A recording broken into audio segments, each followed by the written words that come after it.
What's going on, YouTube family? Welcome to Automotive Life. My name is Lucky, and today we're going to be talking about why new cars are just too damn expensive and they're not affordable. So I just got back from NADA, which is a national convention where all these dealers get together and talk about the market and new features that they have going on. But one thing kept coming up over and over again was the affordability crisis. They're so worried that regular consumers can't afford new cars, and they're 100% correct.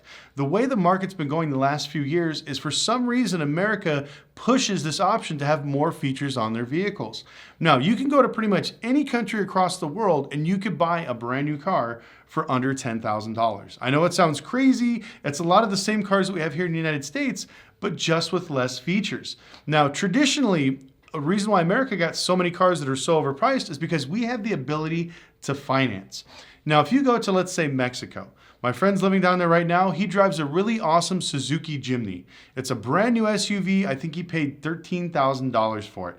It's a 4-cylinder. It has a 5-speed manual, crank windows. I think it even has Apple CarPlay. No frills. It has 2 seats in it. But it is an amazing car for $13,000. He's very upset that he can't bring it back here to the United States because there's nothing in America that you can buy for under $22,000 as of this year. So you're pretty much screwed. And a lot of people don't want to buy used cars because they don't want to have to inherit somebody's problems or pay $10,000 to get a car that still has over 100,000 miles.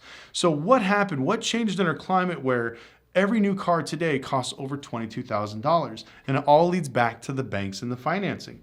Now, back in the day, I'm sure you guys can do this. You can ask your dad. There was more manuals on the road than automatics. You go to any other country in the world, same thing. You'll find more manuals than automatics. A lot of cars had crank windows. They didn't have AC. They didn't have leather seats and navigation, all this crazy stuff. All these things add up on the vehicle, and it makes the prices basically obscene. Now, as recent as 2015, you can get a lot of these cars with crank windows. Even you can option with no CD, no cassette, just a blank radio, no power steering, no AC, manual transmission, no bells and whistles, just hubcaps. And you could still get a new car for a pretty decent price. And as you pay it off, you want to buy new wheels, you want to put some other options on there, you have the ability to do it. America has the easy way to get people financed. They can just bury them into a new car. Now, my first car that I bought was a Ford Thunderbird. It was $1,800. I loved it, drove the hell out of it. Eventually it blew up, but I had a great time. I just talked to one of my buddies. His son's first car, he's 18 years old, is a $38,000 car. Now imagine being 18 years old, getting a $38,000 car. And then on top of that, he also has student loans. So unfortunately, he's doomed right from the get-go. Now, I know a lot of people watching this are like, oh, it's not that bad. When I was your age, I could do this. My generation pretty much got screwed with student loans, and we're watching Gen Z and Gen X or whatever. Everybody else is basically getting piled on there. So for the last 4 generations, basically everybody was taught to go out and get student loans. So now when you get out of college, you can't afford a new car because you already got $50, $20, maybe even $100,000 of student loan debt on top of a new car payment. And so for years, people have been asking for affordable cars. They've reached out to Ford, Honda, Toyota, Mitsubishi, and this is what they quote unquote said. Americans don't want base cars. They always want more features because we're bougie, and that is 100% true. I talked to some of the factory reps that are at NADA. They said the same thing. They could bring a car to the United States right now that could sell for $9,000 brand new, and they said it won't sell because Americans don't want to buy basic cars. They want nice features. But I think that market is changing. There's a lot of people that just want a brand new car that's affordable. And that's what brings me to one of the cars that might be coming to the US shores. It's the Toyota IMV. Now, this little pickup truck is supposed to start at $10,000 for a brand new truck, which is amazing. So now you have Toyota reliability, a brand new pickup truck, not even an economy car, but a pickup truck for $10,000. That's amazing. And the cool thing is, like, if you buy it for 10 grand, I'll put a picture up here so you guys can see it. You can add whatever you want. You can get it as a flatbed. You can add maybe some tools. You like to go hunting, camping. You can kind of add things on there. Just imagine if you could buy a brand new car for $10,000. If Toyota released this today, this would be the #1 selling car in America, hands down, because anybody that has a commercial business would buy it. Anybody that's maybe going to college or needs a cheap, affordable car will buy it. Anybody on a fixed income would buy it. Hell, I would even buy it because how can you go wrong with a brand new car, a Toyota truck, for $10,000? Now, That's if some of the dealers here don't charge a bunch of markup, but I don't think that's going to happen. But after looking at the videos and seeing what's available on this truck, it really blew my mind. And it brought me back to my friend back in Mexico with the Suzuki Jimny.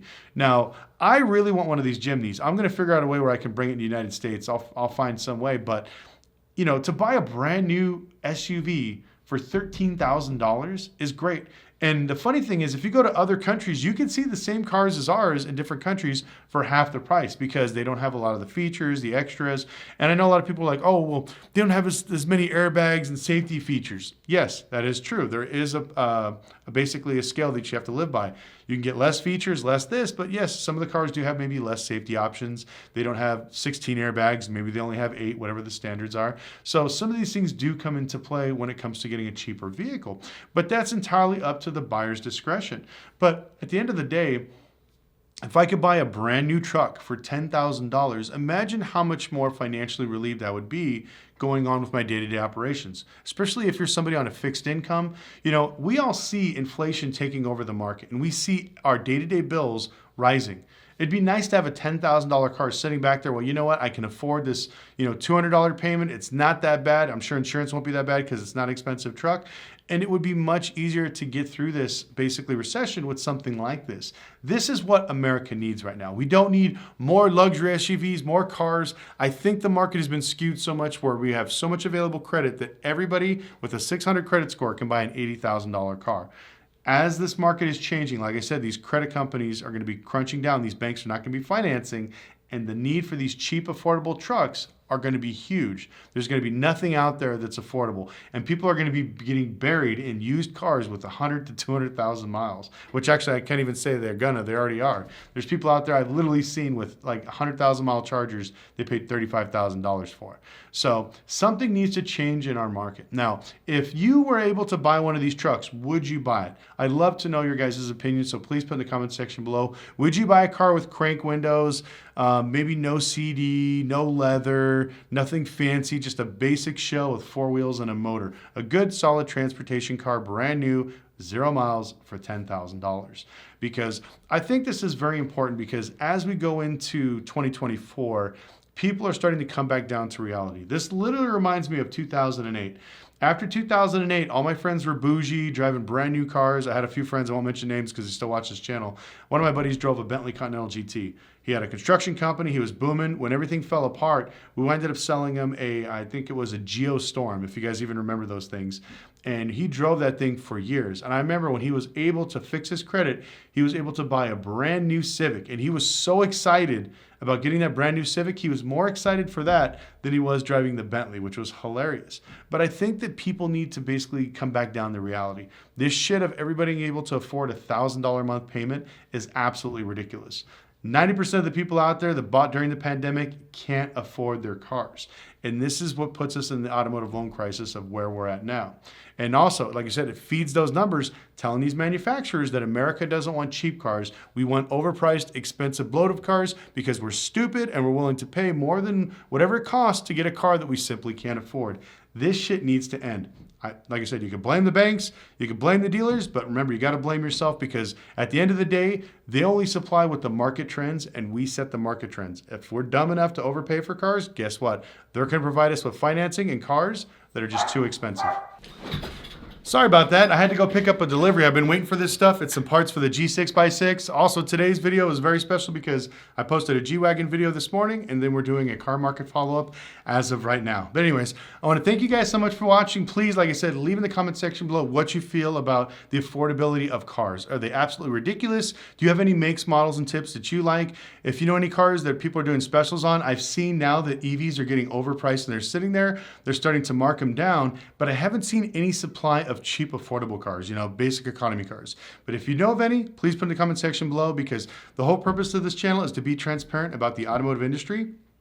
And even if your opinion is different from mine, that's okay. We can still be friends. But our whole goal is to help each other out and see how we can navigate this crazy 2024.